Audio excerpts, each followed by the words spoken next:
بسم اللہ الرحمن الرحیم۔ السلام علیکم۔ آپ میرا یوٹیوب چینل دیکھ رہے ہیں۔ دا فیڈ احمد ندیم قاسمی کی پوئم ہے جس کا مطلب ہے کھلانا۔ ایک ماں چڑیا ہے، وہ اپنے بچوں کو 10 بچوں کو گھونسلے میں کھانا لے کے آئی ہے، اس کے لیے اس کو کھلانا چاہ رہی ہے، اور لیکن وہ پریشان ہے کہ ایک باجرے کا دانہ ہے اور بچے اس کے 10 ہیں، تو وہ کیسے کھلائے۔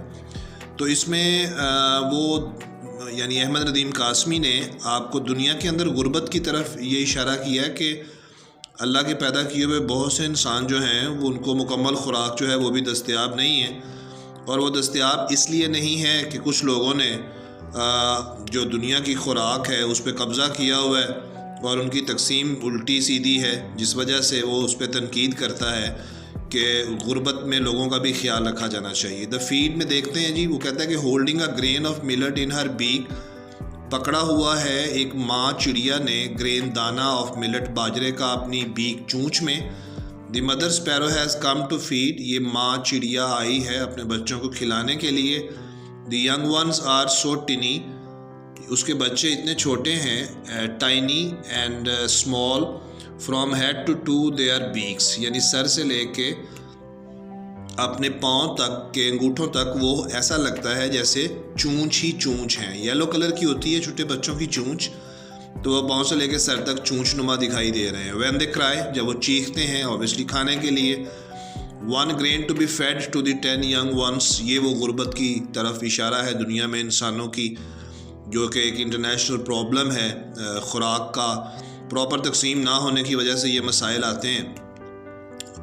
1 grain to be fed، ایک دانہ اس نے کھلانا ہے، to the 10 young ones، 10 اپنے بچوں کو، اور to whom the mother sparrow should feed، ماں چڑیا پہلے کس کو کھلائے، اس کو پہلے کس کو کھلانا چاہیے۔ conjoining beak with beak، اپنی چونچ کے ساتھ چونچ ملا کر۔ with whom should she solace، اور کس کو کھلائے اور کس کو solace تسلی دے۔ یہاں سے بھی آپ کو اشارہ ملتا ہوگا کہ غریب گھرانے جتنے بھی ہیں دنیا میں، ان کو اپنے بچوں کو کھلاتے ہوئے یہ تشویش لاحق ہوتی ہے کہ وہ کس کو کھلائیں اور کس کو نہ کھلائیں، کیونکہ اسکیرسٹی آف فوڈ، خوراک کی کمی ایک بہت بڑا مسئلہ ہے۔ فشرنگ دا آئٹم، ایٹم دانے کو کہتے ہیں، فشرنگ کہتے ہیں چیرنا، توڑنا۔ یو ہیو لرن، تم نے سیکھ لیا ہے میرے بچوں، ٹو ویپ، رونا، اینڈ ویل، ماتم کرنا، ان اے لاؤڈ ٹون، ایک اونچی آواز میں۔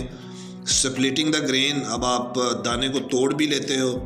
You have learn to set life on foot, آپ نے سیکھ لیا ہے اے میرے بچوں اپنی زندگی کو اپنے قدموں کے اوپر کھڑا کرنا۔ Could you split the green, اچھا یہ بتاؤ کہ کیا تم دانہ توڑ سکتے ہو، چھیل سکتے ہو۔ 1 grain to be fed to the 10 young ones، ایک دانہ جو کہ کھلایا جانا ہے 10 بچوں کو۔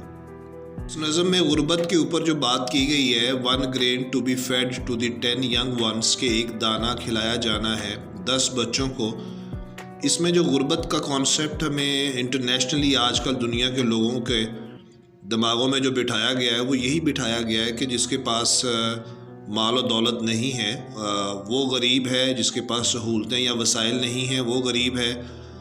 تو اللہ کے نبی صلی اللہ علیہ وآلہ وسلم سے جب اس بات کے بارے میں دریافت کیا گیا کہ آپ اس پہ ارشاد فرمائیں کہ یہ غربت کیا چیز ہے، تو انہوں نے بھی بڑے خوبصورت انداز میں بتایا کہ غربت یہ نہیں ہے کہ آپ کے پاس وسائل، سہولتیں، مال و دولت کا نہ ہونا، بلکہ غربت کہتے ہیں کہ کسی شخص کے پاس ایمان کا نہ ہونا، یا کمزور ایمان کا ہونا، یا صلہ رحمی کے جذبات کا نہ ہونا، درگزر کے جذبات کا، احساس کا نہ ہونا، اپنے انسان بھائی ساتھیوں کے ساتھ ہمدردی اور رواداری کا اگر فقدان ہے آپ کے اندر تو آپ غریب ہیں۔ اگر آپ اللہ کے جو معاملات ہیں، اللہ کا جو نظام ہے، اس میں اگر آپ درگزر، عفو، ہمدردی، شفقت اور اگر ایک دوسرے سے احساس کے ساتھ چلتے ہیں تو پھر آپ غریب ہرگز نہیں ہیں۔ یہ ہے غریب کی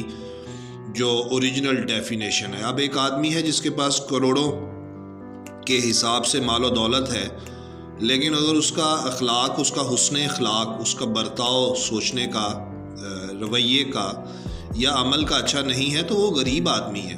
ایسی ہزاروں مثالیں ہمیں تاریخ میں ملتی ہیں، آپ نے بھی سنی ہوں گی کہ مال و دولت جو ہے وہ کسی شخص کے امیر ہونے کی ایک بیرونی سی علامت تو ہو سکتی ہے، لیکن اصل تسکین، احساس جو انسان کو اندر سے ملتا ہے وہ اس کے ان خصوصیات کی وجہ سے ہوتا ہے جو اللہ نے اس کو بتائی ہوئی ہیں۔ اب کروڑوں لوگ ہمیں ایسے بھی ملتے ہیں جن کے پاس کچھ نہیں ہوتا مال و دولت کے لحاظ سے، لیکن وہ بہت زیادہ خوش ہوتے ہیں ان کی نسبت جن کے پاس کروڑوں کے حساب سے مال و دولت، وسائل اور سہولتیں ہوتی ہیں۔ باقی آپ میرے سے زیادہ بہتر جانتے ہیں، اس نظم کے ذریعے ہمیں یہی پیغام دیا گیا ہے کہ جو لوگ غریب فزیکلی ہمیں نظر آتے ہیں، اپنے دائیں بائیں آگے پیچھے سہولتوں کے لحاظ سے، وسائل کے لحاظ سے، ہمیں اپنا ہاتھ شفقت کا، ہمدردی کا اور مدد کا، ہیلپ کا جو اللہ نے ہمیں فرمایا وہ بڑھانا چاہیے ان کی طرف، تاکہ وہ بھی اپنی زندگی میں خوشیوں